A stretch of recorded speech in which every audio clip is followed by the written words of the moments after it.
subscribe, comment, like. வணக்கம். இன்றைக்கு நான் ரவா லட்டு செய்ய போறேன். அந்த ரவா லட்டு செய்யறது முதல் இன்றைய பாடலை பாடிட்டு அதன் பிறகு செய்வோம் பாருங்கள்.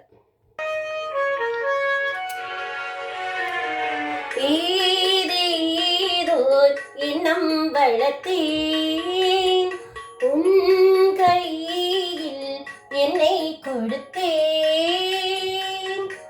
நீதானே புன்னகை மன்னன் உன் ராணி நானே கண்காணும் பாடகன் நீயே உன் ராகம் நானே ஏதேதோ எண்ணம் வளர்த்தேன்.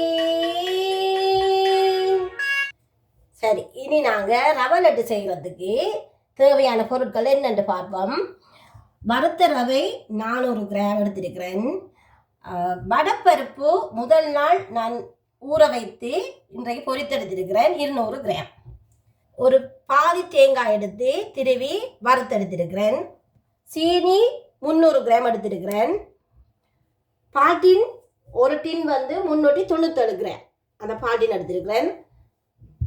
Kaju 100 gram, plums 100 gram, butter ஒரு மேசைக்கரண்டி எடுத்துக்கிறேன். பட்டர் ஒரு மேசைக்கரண்டி எடுத்துருக்கிறேன். சரி, இனி செய்வோம் பாருங்கள். நான் இப்போது இந்த ரவை லட்டு செய்ய போகிறேன். அதுக்கு முதல் இந்த தேங்காய் பூவை நான் வந்து அரைத்து வைத்திருக்கிறேன். அதே போல் இந்த வடப்பருப்பையும் நான் சாதுவாக கொஞ்சம் அரைத்து வைத்திருக்கிறேன். இனி செய்வோம் வாங்க. சரி, நாங்கள் லட்டு செய்கிறது தொடங்க போகிறேன். அதுக்கு முதல்ல இந்த பட்டரை போட்டுருக்கேன். பட்டர் கொஞ்சம் உருகி வரட்டும்.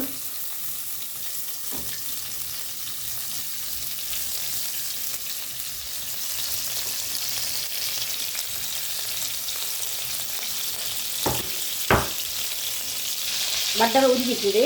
இது நான் கஜுவையும் ப்ளம்ஸையும் போட்டு இதோட மதங்க விட போகிறேன்.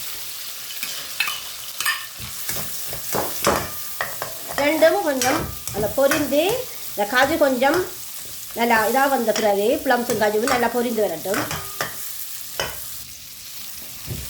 இப்போ இந்த காஜுவும் ப்ளம்ஸும் நல்லா பொரிஞ்சிட்டுது. இதற்கு பிறகு நான் இப்போ பால் சின்ன ஊற்ற போகிறேன். நான் இப்போ இந்த பால் சின்ன அப்படியே விடுறேன்.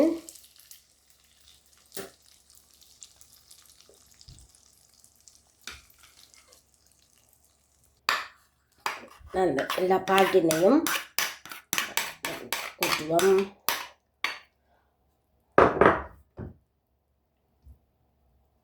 அதோட இந்த சீனி, இந்த எல்லா சீனியையும் அப்படி அதுக்கு கொட்டி வச்சுட்டு இதோட கொஞ்சம் தண்ணி விடணும். ஒரு அரை கப் தண்ணி விட்டுருக்கிறேன். விட்டு சீனி காய்ச்சுவோம். இதை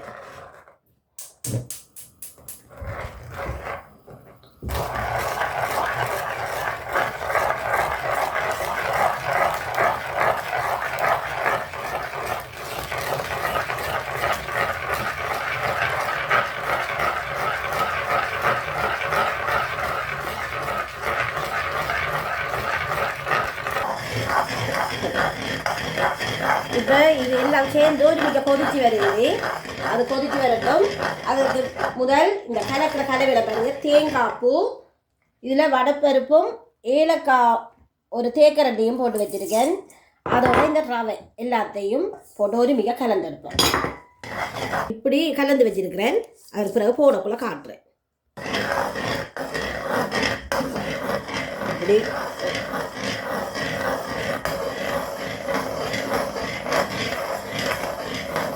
நான் எப்படியோ காய்ச்சி கொண்டிருப்போம்.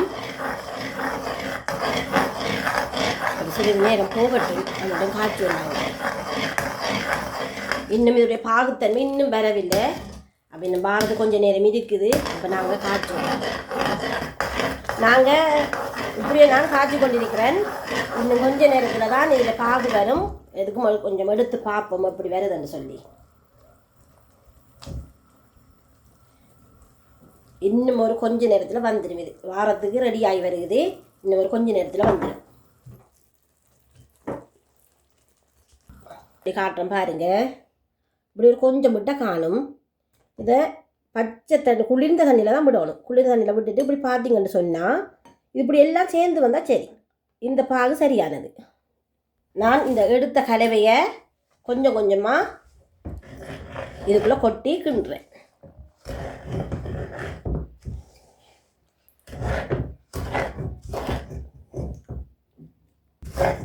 இந்த கலவையை எல்லாத்தையும் போட்டு நான் உருவிக்க எல்லாத்தையும் கிண்டிட்டேன். இனி இறக்குவேன்.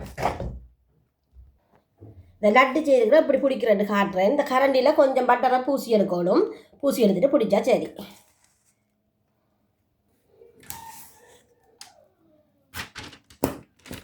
இதே அளவு நீங்கள் பாகில் எடுப்பீங்கன்னு சொன்னால் உங்களுக்கு லட்டுகள் கல்லாகாது. அளவுக்கு வடிவாக எடுக்கலாம். பாகெடுத்து செய்கிற லட்டுகள் எப்போவும் நிறைய நாள் இருக்கும்.